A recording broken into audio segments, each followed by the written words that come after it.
morning, Kevin. How are you? I'm great. I'm looking forward to diving into this conversation. I don't even know if you remember. So like what ended up happening is I was on the Vistage email list, saw this email newsletter of a handful of people that have sold their businesses. I was like, oh, I got to reach out. And, I think we've got some connections that we know, and you've been in the Vistage circle for quite a few years, I believe, as also a member, but now as a chair. But before jumping into your story, why don't you just kind of give us a little bit of a background and the business that you'd sold, what you're doing now, and then we can kind of go back and how you got into it and some of the trials and tribulations along the way. Sure. Thanks, Ryan. I appreciate you inviting me to be on this podcast.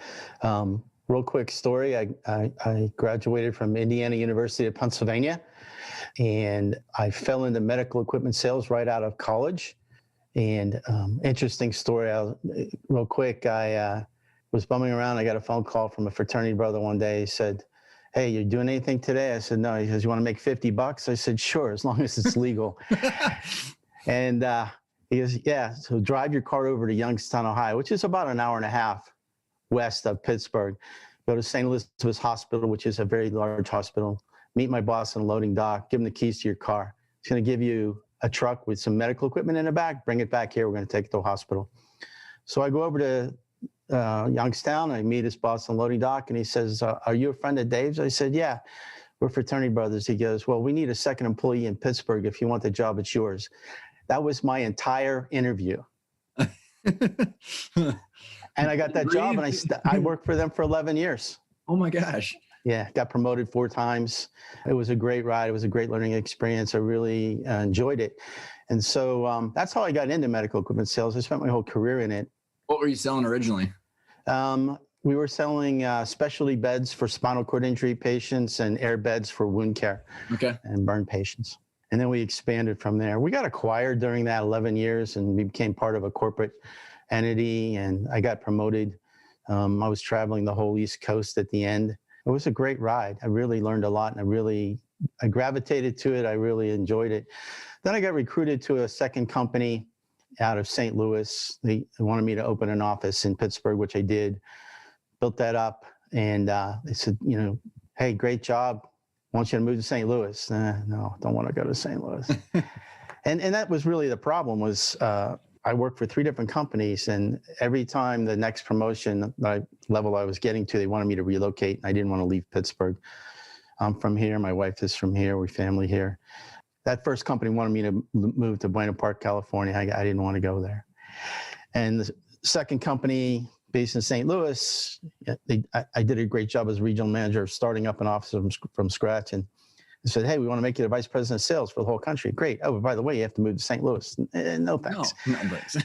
So then I took a job with a third company based in Tulsa, Oklahoma, and I had the whole eastern half of North America as my responsibility. So that's through Canada, down through Chicago, New Orleans, Puerto Rico. That was my favorite job. And so they'd never grown more than 10% a year.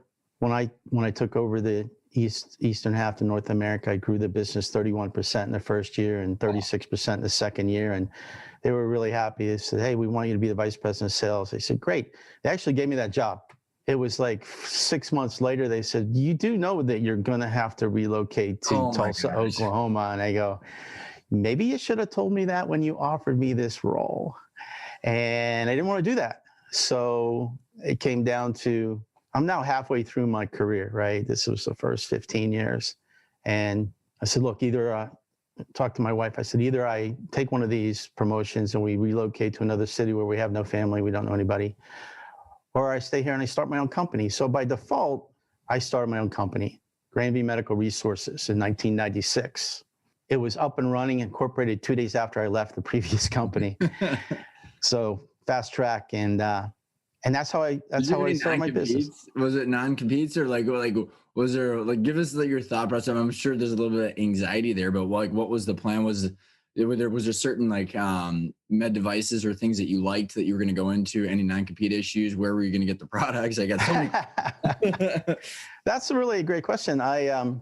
My job was to work with our distributors because as a manufacturer, we sold through distributors, and I was in charge of all the distributors in the eastern half of North America. And there was one in New England, Future Med, I was working with the owner of that company and his sales reps, and I don't know how he picked up on it. He said, "You do realize I make a lot more money than you do." And I said, "Yeah." He goes, "I'm looking at you and I'm thinking you should be a business owner just like me." And I said, "Yeah, actually, I've been thinking about that, right?" And because by now I'd already been told I had to relocate to Tulsa and I didn't want to do it. And he says, "You know what? If you decide to become a distributor like me, I can get you some product lines." And I go, "Oh, wow." And I said, "Okay, let's do this." So he called 4 of his top products manufacturers and connected me with them. Super. And my question to those manufacturers was, "Who do you have selling in Pittsburgh, Pennsylvania?" And every one of them said, "Well, I've got somebody in Philadelphia who's supposed to come over and cover Pittsburgh, or I've got somebody in Cleveland who's supposed to come over and cover Pittsburgh." And my answer was, there is so much business in Philadelphia and so much business in Cleveland that coming over to Pittsburgh is not really something they're going to spend much time on. Yeah. And certainly Philadelphia guys have to cross the mountains in the wintertime to get over to Pittsburgh because we're on opposite ends of the state. And I said, "So why don't you carve out Western Pennsylvania for me?" And they go, "Hey, that's a really good idea." And so I finagled my way into being a distributor for those 4 manufacturers. And then I threw in, "Who do you have covering West Virginia?" And they said, "Well, we don't have anybody there." I go, "Give me that too." Yeah, exactly. And that's how I built my territory, was Western Pennsylvania, West Virginia. And I started with those 4 product lines. But some of the people that I'd worked with in those previous 3 companies had heard that I started my own business in Pittsburgh, and they started calling me and said, "What product lines do you have?" And I told them, "We've got a really good product line. Maybe you should consider." So within 6 months, I had 13 product lines. Oh my gosh. And I was saying yes to just about everybody. And so in the first year and a half, we were selling a little bit of everything, not enough of anything. And I made a strategic decision, which I didn't realize how important it was at the time, but it made a big difference. So I said, look, I had a couple of salespeople that were minority stockholders in my company, Amy and Bill, and love those people. They're awesome people. And what I said was, look, we've got to narrow our focus. We've got to be much more strategic in our focus. And we need to figure out which of the product lines are really gravitating to the top, cream of the crop, cream rises to the top, so to speak.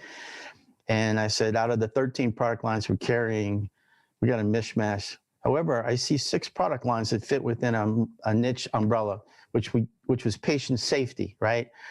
How to provide a safe experience, a safe environment for patients so that they don't get hurt in the hospital. And so I said, we're going to stick with these 6 products and focus on patient safety and staff safety. And we're going to jettison all the rest of them. Hey, I got a little pushback at first, right? What timeline in the business was this? This was just a little under 2 years. We had to figure out, in a year and a half, I had to figure out what was really working and what wasn't.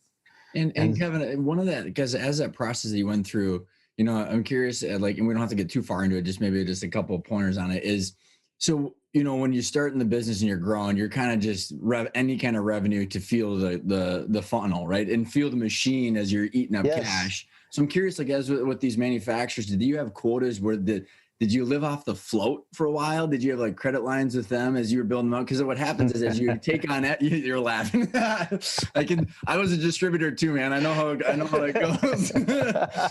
Try not to be the bank for everybody else, right? And I think that the reason I bring up the question too is those decisions bring lots of anxiety with the choice that you made to narrow down, because you're fueling the machine and you're going, I have to cut off my hands to keep going forward. And it's just terrifying sometimes.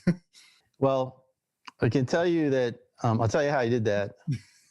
But within 6 months after I made that decision to stay focused on just 6 core products, our revenues doubled in 6 months. So it was the right decision. Yeah, reassuring that you made the right call, right? Now, how to fund all that? Well, I had to strike some deals, revenue share deals with the manufacturer. I didn't take a paycheck in the whole first year I was in business. So I lived off of $60,000 worth of cash advances off of 6 Visa cards to pay my mortgage and my living expenses. I got 1 paycheck at the end of the first year for $1,000. In year 2, I paid myself $12,000 a month. But we reached the break-even point at the end of year 2 because by then we had doubled our revenues 6 months after I made that strategic decision to stay focused on core product lines that really fit under an umbrella, niche umbrella. And we just took off from there. So funding it was I risked it all with the credit cards, right? I think it took 6 years to pay off those credit cards, but the company paid it all off. The other part was getting a line of credit with the bank, right? And because we started growing so quickly because we were niche focused, my average annual growth rate was 23% a year. Wow. And I had $1 million line of credit to acquire more inventory and things like that. And I was trying to get the line of credit up because I was using it, right? More credit line, yeah. And my banker says, the maximum sustainable growth rate for a distribution company is between 20 and 25%. And I was right there at 23%. He goes, you want to make sure you don't grow too fast, Kevin. And I said, I want to make sure I find a new banker. But he was right. And my Vistage members helped me control my growth. There were times when we had to pull in the reins and slow down a little bit because we were just on fire. It was great. It was a great ride. It was a roller coaster ride. I like to say it was a white knuckle ride, but it was great. There's so many, and I think there's so many things to pull apart here too, Kevin, because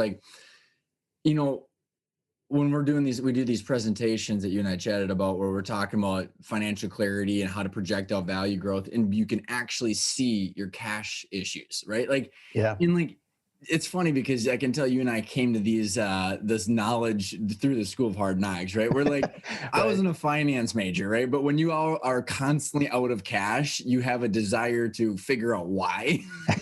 And when you're specifically in the distribution, because you have to buy things and then sell them, and you're the float for so many people that you can be pinched, and it's really painful. So that maybe give some insights of why the banker, and so some of these concepts, why the banker said you have to have a maximum growth rate, and what was some of the experience, and why did you not believe him, and then why did you come to believe him? So first of all, I was in a big hurry to grow. We were just really doing great in terms of getting into new hospitals and introducing our product lines and what we had to offer. We were addressing 3 of the top 5 major concerns in hospitals, and our product lines solved 3 of their 5 biggest problems. So, and I had some methods on how to get into hospitals that were very resistant to talk to new salespeople, right? That's a whole nother story. I have a whole training program around that I've delivered. But to answer your question, I was in a big hurry to grow, and cash flow was getting tight. And the banker just explained to me maximum sustainable growth rate, and you're just going to outstrip your cash flow. And many companies actually go out of business, not because they're not growing, but because they grow too fast and they run out of capital. And I was a little doubtful, but I thought it made sense. And I took it to my Vistage mates at the time that I was in Vistage, and they all said, actually, he's right. You need to have a strategic plan for strategic growth, and make sure you control your growth in ways that will prevent you from running out of capital, prevent you from having to borrow too much to be the float, right? And because you're paying interest on the float, that just eats right into your profit margin, and so you've got to be more careful. How about this, Kevin? Because we were a distributor too, my dad, he started by buying lots of equipment from Canon and Panasonic in the 90s and selling it. And won the U.S. Post Office was one of the big first ones. So 0, 1 million, 5 million, 7 million. And we're like, where is this cash going to come from? We started factoring. Yeah. Just selling our receivables, and we didn't get off it you're just always behind the 8 ball. And it's just it was so crazy. So for the listeners, we were selling our receivables for a line of credit. So because no bank looked at us and said, hey, you guys are fine. Because they're like, we don't know what kind of line of credit you're going to need. And so we didn't have any of the advice that you're discussing right now. Yeah, factoring's like being a hamster on a wheel. It's really hard to get off. Yeah, a closed wheel, right? It's like one of those actual balls that the hamster's in. Yeah. What was going through your head when you're going, okay, now I have to look at my business differently about this growth rate? So give us an idea of what was the market opportunity? Did you have an end goal for the business, and kind of where, when you say strategic plan for strategic growth, what does that mean to you, and what went into that? I think I started with the end in mind, right? I thought, okay, 23% a year growth rate. That was our average. I'd love to grow 20% a year. That's a safe, upper end growth rate.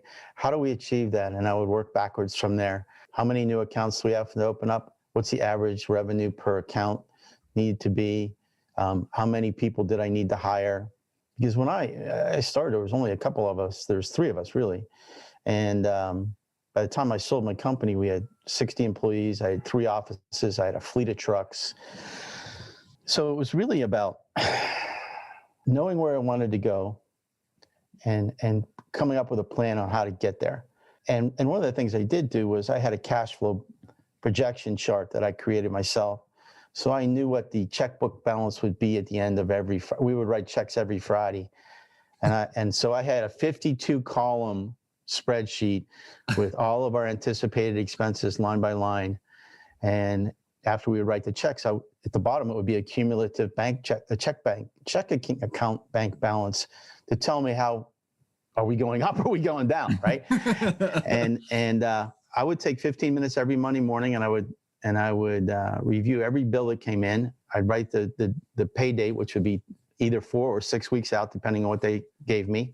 And I would put it in a file folder, and those would get paid, right? And so for me, I monitored that in a way that when my P&L statement came out at the end of the quarter, I already knew what it was going to say well in advance.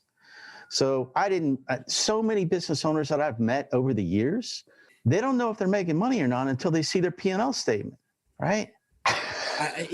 You are like my business partner who's listening and is probably just like on cloud 9 right now, because, these are the presentations that we're kind of preaching now, Kevin. And it's so crazy because, again, I came at this kind of the same way you did, which is through operations and running a business. And then all of a sudden you realize how freaking important this stuff is. When you don't have any cash, you have to consider these things. Yeah. And you're right. Like we call it the bank balance accounting. They wake up, look at the bank, and they say, hey, how much is in there? Should we cut or should we invest? And then they just keep going. And it's like, you just don't really understand how efficient your company is using cash, which is the biggest indication of how much the thing's worth. Yes. And there's no context for business owners to say, hey, do you even understand what this thing's worth? We call it solving for annual income, Kevin, versus looking at the long-term value. So when you were going through this, like, there's something that I want to pull apart. Is you said I needed to figure out where I wanted to go and how I was going to get there. What process did you go through to figure that out? Because so many people, I realize they kind of get this loose vision. And so that path becomes very loose. And so it's kind of this perpetual dream, but no progress towards that dream. Yeah. Well, because of the nature of the business we were in, there was 101 hospitals in Western Pennsylvania and 75 in West Virginia. So I had 176 hospitals total as market opportunity. And we were going to get into nursing homes later, but I didn't want to do that at first. I didn't want to dilute our sales efforts. So I wanted to maximize or capitalize on the hospital market opportunity before we expanded into nursing homes. So that was a strategic, let's take it one step at a time. So then I looked at all of the hospitals who were affiliated as health systems and which ones were independently owned. And then from there, we knew what percentage of the patient population in any given day would have a need for the products that we provided, right? For example, one of the product lines was bariatric equipment for obese patients. Anybody that weighs more than 350 pounds doesn't fit. A regular hospital bed has a weight capacity of 350 pounds. But we knew at the time, national studies said about 4% of the patient population and on any given day was going to not fit in a regular hospital bed. So we knew that we could capture 4%. Wound care wasn't much different, right? Wound care was probably 7% of the patient population. Patients had open wounds that needed to be treated. So we figured out, okay, what's the opportunity if we captured these particular patients?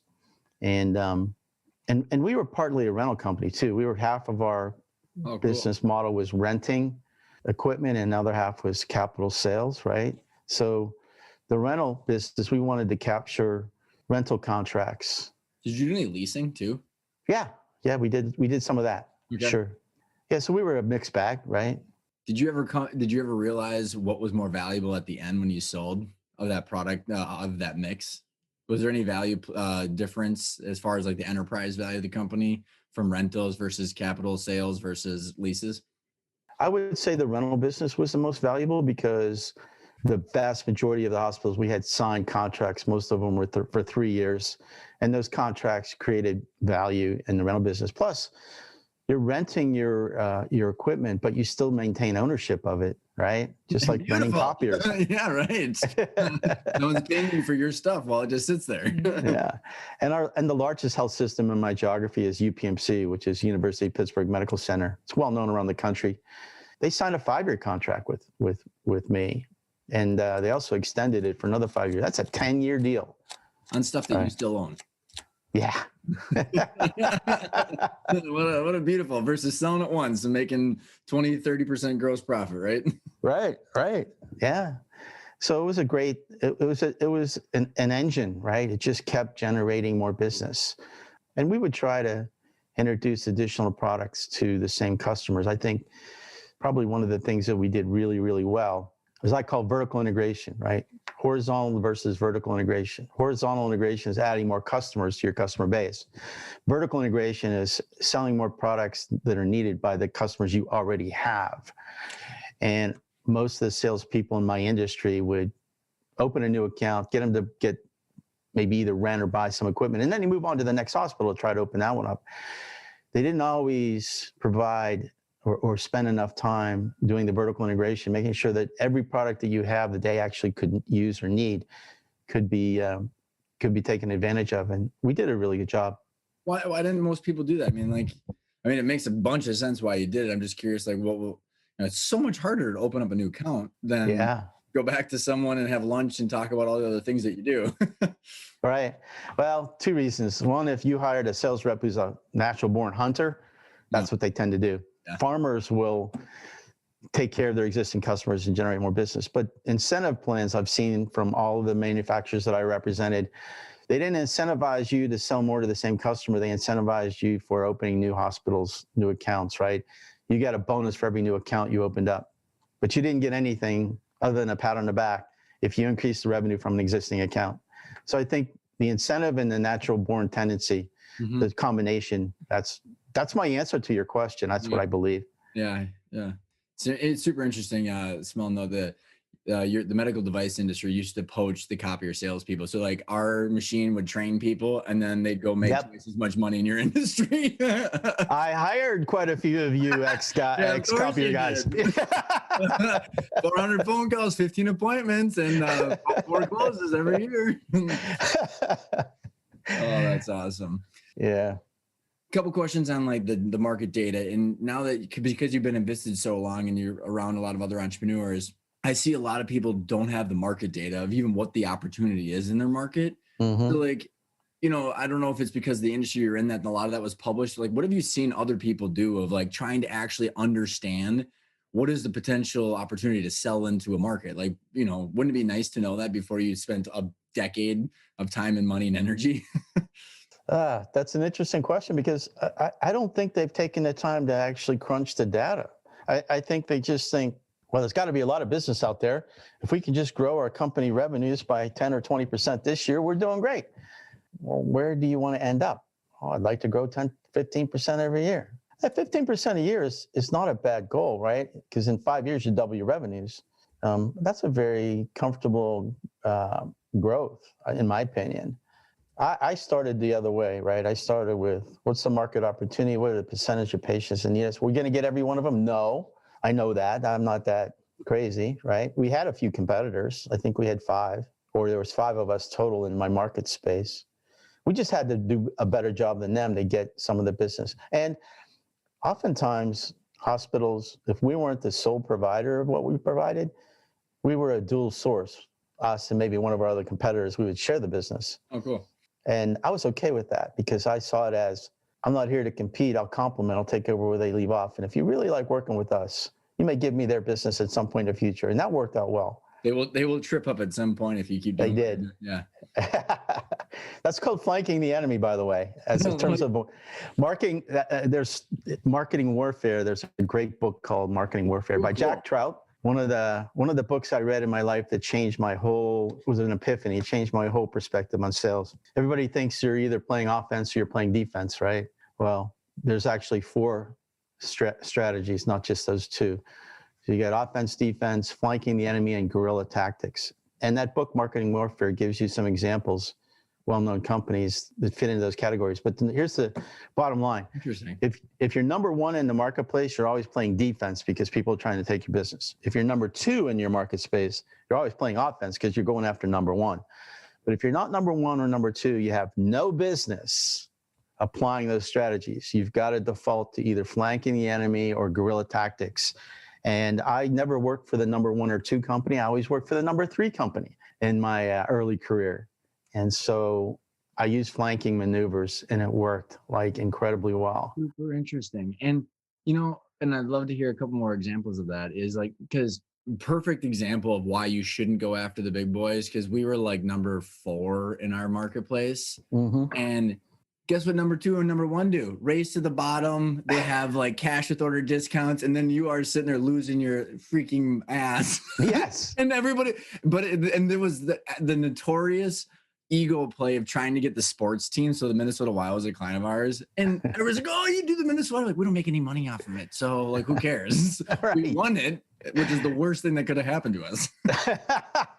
Not necessarily the Minnesota Wild, but just like it's the big logos that everybody chases. That, right. Anyways, so what define maybe more of like the flanking and the guerrilla tactics? That's super interesting context I've never heard. Oh, okay. So some examples in a book would be the Cola Wars, right? Pepsi and Coca-Cola, number 1 and number 2. Well, the flanking maneuver was 7-Up. It came out as the Uncola, right? The cola nut. You remember the Jamaican commercial, the guy with the from Jamaica in the commercials? Clear, refreshing, right? Well, it captured the number 3 spot. It just grew phenomenally because it was not competing with number 1 or number 2. Another example is the Burger Wars, right? You have McDonald's and you have Burger King. Whoever was number 1 was playing defense. Whoever was number 2 was playing offense. Well, the successful third players, Wendy's, right? Flanking maneuver. They weren't catering to the children. They were catering to the parents, adults who wanted fast food, good tasting, and comfortable seating. If you ever sit in a McDonald's store, they intentionally or purposely make the seats uncomfortable so you don't hang around.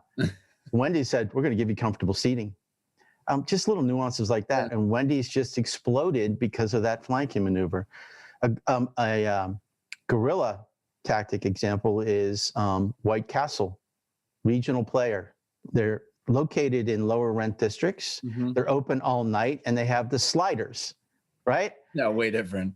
And so they're not a national player. They're regional. But the profit per White Castle store was larger than the profit made by McDonald's, individual McDonald's stores. So think about that. That was guerrilla tactics, right? They're catering to a different market space. When the people came out of the bars late at night, they could go get their sliders at White Castle. I may or may not have ever done that. I cannot admit, right? Yes, or deny. The fifth. What I think is super interesting about this part of the conversation, Kevin, is that, so I've had a couple people on the show recently, we talking about trends and really understanding this. And then you're also talking about how you're going to then, once you understand the market opportunity, now you're assessing your competitors. And there's this whole strategic planning. I think it's more of an issue where a lot of business owners they think that their goals are their strategic plan. Like, I want to go from 5 to 10 million in revenue and from 50 to 100 employees. Sweet. How the hell are you going to do that? Is there an actual plan? How are you going to fund that? And what's it going to be worth at the end? And you'd mentioned it, they just keep talking about the growth, and it's like talking about how you're going to get there, but you've never identified where you're going. And I just see it every day. And so I just find it interesting that how you've shaken out there. Was there someone or something that helped you think this way from the beginning, or was it out of, was it natural, or was it out of fear, or like, I'm just kind of curious. Well, that's a great question, because a lot of it I just learned on the fly, right? School of Hard Knocks. I learned how to connect with people in the hospitals. I leveraged the referral method. I think I've actually mastered it, and I teach that as part of my sales training is cool. how to leverage the referral method. And stepping back to the strategic perspective, I think there's a lot of pieces to the puzzle, right? Yeah, you might have a goal of how much you want to grow, but like you said, what's the strategy? How do you plan to get there? Well, what's the market opportunity? How, for me, it was, what's the total number of hospitals? We're not going to get every one of them right away, but how do you eat an elephant, right? One bite at a time. How do you get market share one hospital at a time? How do you get into the hospital? Well, I had a method to do that. How do you vertically integrate the hospital? I had a method to do that, right? And that I learned over time. When I read that book, Marketing Warfare, it totally changed my perspective on how to approach these accounts that were doing business with our number one or number two player in the market space. And so my sales approach was different. And I learned that from the book. It was a total paradigm shift, in my opinion. And so I leveraged that, right? So all these pieces really came together and allowed us to be successful, but it was very intentional, right? Not only what's our strategy, but we also have to focus on implementation of the strategy, because implementation of any strategy is the weakest link, right? And then you got to throw culture in there. So you got a goal, right? And then you, okay, if you come up with a strategy, great. Now, you've also got to make sure your culture fits that, because culture will prevent you from implementing. You got to have an implementation procedure or protocol, or how you're going to implement the strategy. You've got to define all that, in my opinion. And then once you do that, the roadmap becomes clear, in my opinion.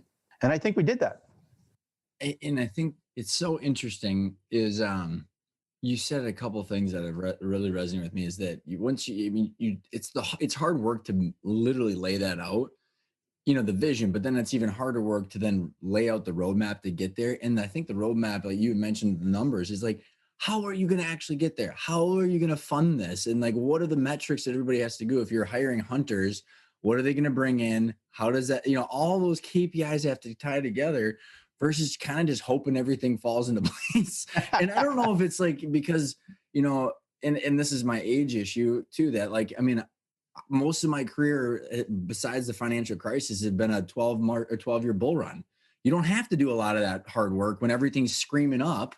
You're just trying to figure out how to meet demand versus going, what's going on with the machine here? And are we actually do we need to be intentional? I don't know if you've seen some of that where now people are starting to think about this, but I think complacency, set in a little bit over the last decade. It's interesting because I think you have to be intentional, very, very intentional about all the things we talked about. Have I seen that in other companies? No. I do remember I had one competitor that some venture capital guys came in, they rolled up a couple of little companies, and they created this new competitor. I won't name them. I don't even know if they exist anymore, because these guys came in and said, oh, we're going to take over the market space here. And we're going to grow this thing 300% in the next 2 years. And when I heard that, I said, yeah, good luck with that. watching. Yeah. How are you going to do that? Well, we're just going to offer lower prices, and we're going to steal all the market share away from our 5 other competitors, including you. Oh, yeah, good luck with that. And then they're going to sell this huge money-losing machine to some other private equity firm. It's pretty much what they tried to do. Yeah, several CEOs came and went. They lost a ton of money. And the interesting thing is hospitals do buy based on value. They're always talking about lowest price wins, but that's not really true. It's about the value that you deliver for the dollar that you charge, right? And so only 7% of buyers buy based on lowest price, 93% buy based on value. Interesting. And I think they learned a hard lesson, because I don't think they're in business anymore. Super interesting. I like that stat. And because as a salesperson, I remember for my first sales, what's your price? And then you're all freaked out. So then you just lower your price, you go home, you make nothing, even though you spend, a week on the deal. But it's a trap. That's a trap. Oh my gosh. Yeah. But what's super interesting, and kind of tying a couple of the concepts together, is that between the market opportunity, the tight, like the flanking of the gorilla, depending on where you're at, and then if you had understanding other players, but what I'm tying this together from this, I got a client where they're a manufacturer of home goods, and a lot of their competitors are now owned by PE firms that are doing what you just said. And if they stick through this, all these other people are going to crash and burn because it's not sustainable what they're doing. So Right. like you could literally outflank someone that's just doing a financial play, trying to do what you said. It's I'm seeing it a lot in different industries where like someone that's founder led, that's intentional, has the ability to pick up some scraps as these people drop the ball. Yeah. If you win the business on low price, you can lose the business on lower price. You're vulnerable to somebody coming in for $1 cheaper. You have to really win on value, and value can be defined as a lot of different things, right? Everybody has different set of values. Service was important. Patient outcomes was important in my industry, right? So it's not a sustainable, like you said, it's not a sustainable long-term strategy to sell just on lowest price. Where did you, because you were so intentional along the way, like when did you start understanding what the company was worth? Because I see this as a big challenge with business owners where they don't understand what the asset's worth. They look at a lot from the job, the salary, distribution, and perks versus, hey, this thing's got a cash flow machine, there's a multiple, there's a value to someone else, there's a lot of different ways to harvest this value. Where did the paradigm shift start to go towards you understanding that, and what led you towards the eventual sale? Well, that's a great question. I owned my company for 16 years, and about 5 years before I sold it, one of the primary manufacturers that we were representing they were getting ready to roll up all their independent distributors because they wanted to go direct. And I knew that was going to come because that's what happens in my industry. I saw it so many times in the past, and I knew it eventually would happen. And I wasn't part of that initial roll up, which was they were just bringing in these distributors and giving them stock in a new company. They rolled up a couple of their distributors. I wasn't ready yet, but it opened my eyes to, okay, how do I generate the value in the company, right? I got to pay down the debt. I've got to make sure that the profit margins, how do I increase the profit margins?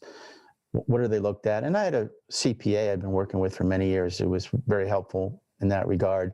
I also went to my Vistage members. I had some accounting people and an attorney in the group. And we processed this issue, right? Hey, look, these people are going to probably buy my company, and I'm okay with that. It's a strategic buy, right? I'm not looking to sell this to anybody else, but it would make sense because for me, it was the only company that made sense for me to align with long term and keep my company growing. And so it's not like it was my baby, right? It was like I started it with the intent to sell it somewhere down the road, right? Where did that come from? And the reason because you said that super nonchalantly that it wasn't my baby, I started this to sell it. But like using your stats of only 7 people buy on price, you're in the only 7 people think like that. Most of the 93%, I'm just making that up, but like the majority of the people, it's my baby, their ego and identity is tied up into it, and they don't understand value. So they're just considered, they're just goal marching constantly. So like, where did that come from? I think it came from the very first company I worked for, the one that hired me on the loading dock with that very short interview. If you want the job, it's yours. Okay, thanks. So that company was relatively small when I joined it, and we built it up, and then we got acquired. So the owner of that distribution company sold to a larger entity, actually one of the manufacturers that we were distributing for. And I saw how that whole thing transpired. I actually watched it, right? And so I stayed on. After the sale, the entire entity grew to $124 million a year company. And then there was some additional, buyers that wanted to buy it, and the CEOs at the time didn't want to sell it. But then we ended up in a price war with the other two national players. And so we went from 124 million a year in revenue to 24 million a year in revenue 4 years later. Ooh. And I left, I think it was 6 months before they declared Chapter 11. And so that was an incredible ride. I got to watch it, right? Without owning it and having all the Without, yeah. And the guy that owned the distribution company that originally hired me, he became my mentor, right? And so he was very candid with what was going on behind the scenes as this whole process played out. So I was familiar with what this looks like. And so when it came time for me, I started my own company just like he did, right? Mm-hmm. I built it up just like he did. I have a strategic buyer that's a manufacturer that we represent wants to acquire us just like he did. And so I look back on what I learned in that first go round, say, okay, now I'm doing what he had done. And so that awareness, I think, is unique. If I hadn't gone through that, I probably would have been a lot less understanding and maybe even a lot less intentional about getting to where I wanted to get to, which was to sell the company. So appreciate that. That's super helpful with the context. I think the mindset is one of the most important parts because, you watch people's actions, you go like, well, the mindset is sometimes the hardest to explain. Like, was that on purpose or not on purpose? And like, was it luck or was it, because a lot of this stuff is super hard work, especially when you're trying on purpose. I'm curious, like when you're thinking about sound, so this roll-up's happening, did you understand, like, did you understand all the different types of exit options, like ESOPs, private equity, third-party sales, strategic buyers, like the whole slew of them? Or did you just say that one makes the most amount of sense for me, or the only one that you understood? I'm just kind of curious in your understanding of all the different options. No, I did have an understanding of all the different ways. Well, maybe not all the ways, but many of the ways in which you can sell a business. I probably know a few more now than I did then, because I have a lot better understanding of what exit planning is all about and value building is all about. I wish I knew then what I know now. But to answer your question, I did understand a lot of the different ways in which I could exit the business. And I didn't really care to be part of a roll-up where I was just getting stock in exchange for giving them my company. So we waited. It was another 5 years. And while I was waiting for that 5 years, I was intentionally trying to build value in the company in whatever ways that I understood how to do that at the time. What were some of the ways? Well, just, all right, how to maximize profitability, how to pay down debt, right? I intentionally started paying down that line of credit instead of keeping it rolling forward. Intentionally started paying it down. I invested in technology because technology is less expensive than employees. And so we instituted some asset tracking. We instituted some other technology things that made sense. I would invest in that because I knew there was a return on investment. I didn't see it as an expense. I saw it as an investment for long-term benefit of the business. And having that structure in place helped a lot as well. And just followed some of the directions from my Vistage members. Said, here's some things for you to think about. And, oh yeah, I got to do that. I got to do that. So I learned along the way. And when I did sell, it was an earnout. So I got a down payment, which was great. And then I had a 5-year earnout. So then it was based solely on top line revenue. So my earnout checks, I would get an earnout check every month. And if our revenues went up, my earnout check went up. Revenues went down, my earnout check went down. But we were growing. So I was happy I was happy with the earnout. It wasn't based on profitability. It was based solely on top line revenue. I didn't have a lot of control over the expenses at that time. The new buyer did.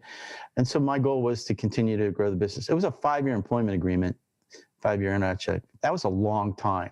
That was probably the one thing. Did you last the whole way? It was hard. Good for you, though. I'll tell you what. I lasted 60 days. It wasn't an earnout, but it was. I mean, I don't think there's a lot of people on the show that have actually fulfilled a complete earnout, especially at a 5-year clip like that. What percentage was earnout compared to the cash up front?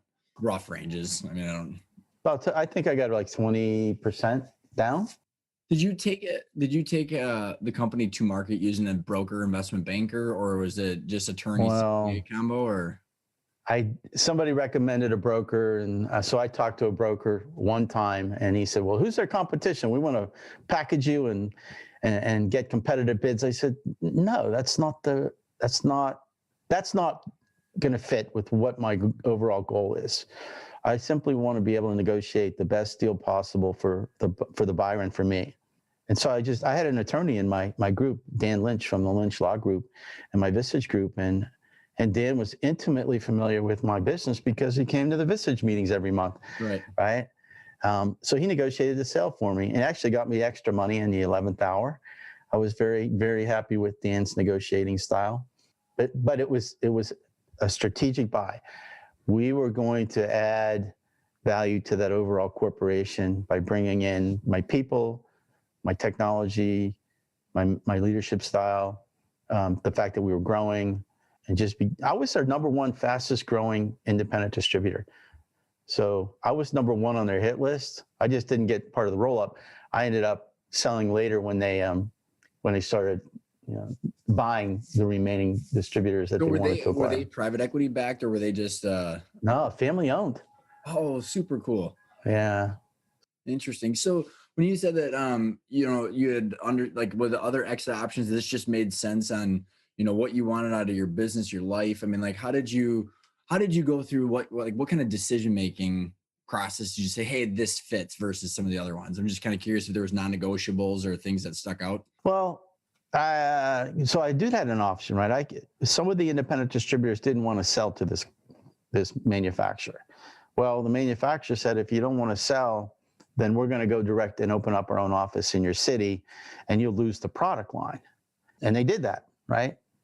Well, this particular manufacturer at the time was probably 48% of my income, 48 to 50% of my revenue. And so I had a decision like, well, I actually wanted to sell to these people because I actually really liked working with them. I thought they had great people, great leadership, very, very, it was a great family-run business when they were smaller. And, I think by the time they acquired my company, they were already a $350 million a year company because they manufactured and they were rolling up all the distributors or the ones that they wanted, or cutting off the ones that didn't want to join. So I was faced with, well, either I join this, and stay on for 5 years and I get my money and I can retire after my 5-year employment agreement, or I could say no, in which case I would lose their product line, which was half of my revenue, and I would have shrunk my company, but I had other product lines. I had, by that time I think they were one of 8 or 9 product lines that I had, so the other 8 or 9 product lines made up the other 50% of my revenue. I could have stuck just with them. But I didn't really want to do that because I was getting, I was like, well, so here's the deal. I sold it in 2011, 5-year employment agreement ended in 2016, and I got to retire at age 59. If I hadn't sold it, I'd still be there running a company that I would have had to replace the revenue from 50% of the revenue that I had lost. So my company would have shrunk to half and I would have had to rebuild it. Interesting. That wasn't my plan. Well, it's so interesting. How similar is that story from that first company when you're on that loading dock? I mean, like, you've already saw that movie play out and it wasn't a good ending. So I know we're running a little bit short on time here. We'll wrap up in the next 5-10 minutes. You had mentioned that now, so it's been a while, like you wish there's things still, even though you were this intentional and you went through and you took the time and learning and in the Vistage groups, you did a lot of things right. You still said, there are things I wish I would have known. Anything that come to mind, that whether you're through the education or the Vistage stuff or the things that you're doing now that you're like, oh, that would have been interesting in the decision-making process? Oh, I think that as well as my company was able to do, we probably could have done even better had I paid attention to understanding how to build culture, right? There's several Vistage speakers on culture. There's the 8-step process to creating the culture that you want, how to drive it through the organization, how to sustain it long term. I wish I would have known about that. Okay, I think we had a decent culture, a pretty good culture, but you can always do better. And I think knowing more of the intentional culture part, culture is so important, so important. The other thing I would say is EOS. I wish I would have known about EOS, the Entrepreneurial Operating System. Kudos to Gino Wickman. I have one of the EOS implementers in one of my Vistage groups right now, and those guys are great. And I love the process. I'm completely sold on it. I wish I would have known about that. And then the third thing is there are now some resources out there to help business owners understand how to build value. So there is actually a value builders assessment. I'm not sure if you're familiar with that. Yeah, Warlow's been on the show a couple of times. I got certified back in like 2016. Yeah. So I found that extremely valuable. Exit planning, there's a company called Navix out of Atlanta. One of my former Vistage mates and good friends is a Navix exit planner here in Pittsburgh. They have a scorecard, which he came and presented to my group, one of my Vistage groups, a small business group. And I have probably 3 or 4 members in there that want to sell within the next 2 to 5 years. And he went through the scorecard and explained it, and I was blown away. And this guy that's a Navix exit planner, my friend, he's a serial entrepreneur. He's already started four businesses and sold them off from scratch in industries he had no experience in. You know, he started 8 years later, he got bored and sold it, started another one, right? And he and I both, when we look at the scorecard that Navix has, and we said, oh my gosh, we both wish we would have seen this scorecard at the time we were selling our businesses, because it pulls back the curtains. It opens your eyes. It's oh my gosh, it's more than just what is the revenue and need to be. What is your emotional state of mind when you retire? What are you going to do? Which that was a problem for me during my 5-year employment agreement, was what the heck am I going to do when I retire at 59? And so I had a lot of discussion about that. But those are the things. I think those are the 3 things. That's Go ahead. Super helpful, Kevin, because all very helpful. And then the title of this podcast 5 years ago used to be called Life After Business. Yeah, right. When you've gone through the process, you understand why that was called that. It didn't resonate with a lot, and the message has evolved over the years. But the thing that you said was really interesting, is that it's understanding this value, and it's like the shift in mindset of once you mentioned revenue and employee and all these metrics that, I mean, I like, a decade ago, I'd be sitting in Vistage and everybody's talking about revenue and employees and locations. And I'm like, well, how many partners do you have? How much debt do you have? What's this thing worth? Yeah. It's a way different question, right? Oh yeah. And I know if I asked that question to my group, half of them wouldn't be able to answer it. So then it's like, well, it's so interesting because like you think about, what moves the needle the most, and it's truly the understanding of what creates value. So you're spending time on the right things. Yes.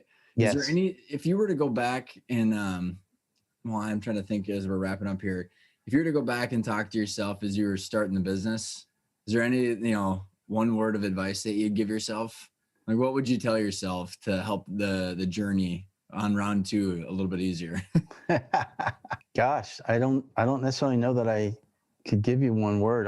If I was to go back and talk to myself at the time I started the company, it would be something along the lines of understand how to control your growth and how to build value and know where you want to end up in 5, 10, 15 years. Because I think it takes about 15 years for most businesses that start from scratch to really hit that plateau. So let me put it this way. What I've learned is about starting a business from scratch and building it up. It's much like driving a manual transmission car, right? When you're in startup mode, you're in first gear. You're just trying to get some momentum, right? You as the owner, you're out there making the sales. It's all about bringing in cash, right? You wear all the hats. At some point, you have to push in the clutch, shift into second gear, which is you start to hire some people, maybe an office admin or a billing assistant, right? You might start to hire a couple of salespeople. Again, you're gaining speed, right? You're starting to scale. Then in third gear, you've got to push in the clutch and move in third gear because now you're big enough that you need some managers, right? Supervisors, because in second gear, everybody reports to you as the owner, right? Third gear, you start to put some people in place to manage some of the departments, right? My company grew, and they did this, and I know a lot of other businesses typically don't do this. They just, the CEO wants everybody to report to them, and then next thing you know, you got 30 people reporting to you. You can't manage that. So I knew I was best suited for sales. That's my background. That's where my expertise. So I brought in a VP of operations, and I brought in a VP of finance, admin, and I let them run with those departments. And best thing I did, right? And I don't necessarily know that I could actually afford to hire them at the time I did. Mm-hmm. I just knew that if they took that off my plate, I could dedicate more time to my sales team and selling to the important customers, and we would drive our revenue up. And that worked. Yeah. It worked, right? And then, so you've got some professional managers you bring in from outside, and you're in third gear, and then you just build up the momentum. Then you push in the clutch and you shift into fourth gear, which is overdrive. Sort of like the flywheel concept that Jim Collins talks about. Yeah, good to great. Yep. That's the flywheel. And going through those phases, the trick is understanding what those phases entail. But even more importantly is knowing when to push in the clutch. Because if you don't push it in soon enough, you're going to burn up the engine. The tachometer goes in the red zone, and you're the guy that's going to get burnt out. If you push it in too early, you're going to stall the engine. So you got to know when to push in the clutch to take your company to the next phase, the second gear, and then the third gear, and then the fourth gear. And to me, that's probably the best advice I could give myself at the time, because I didn't know that then.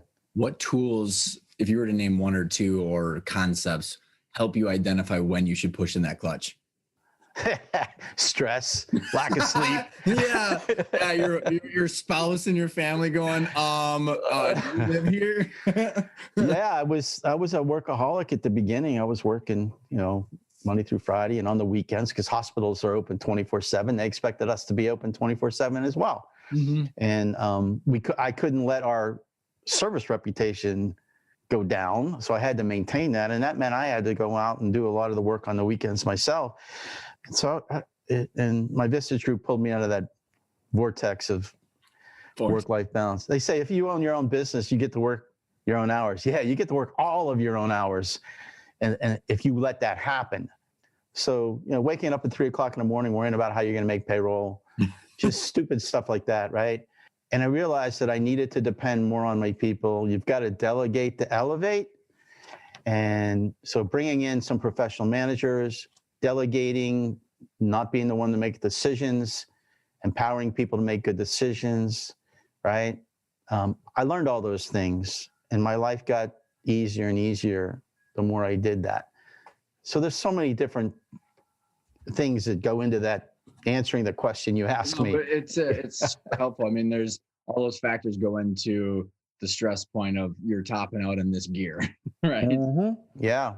Yeah. One comment, and then we can wrap up.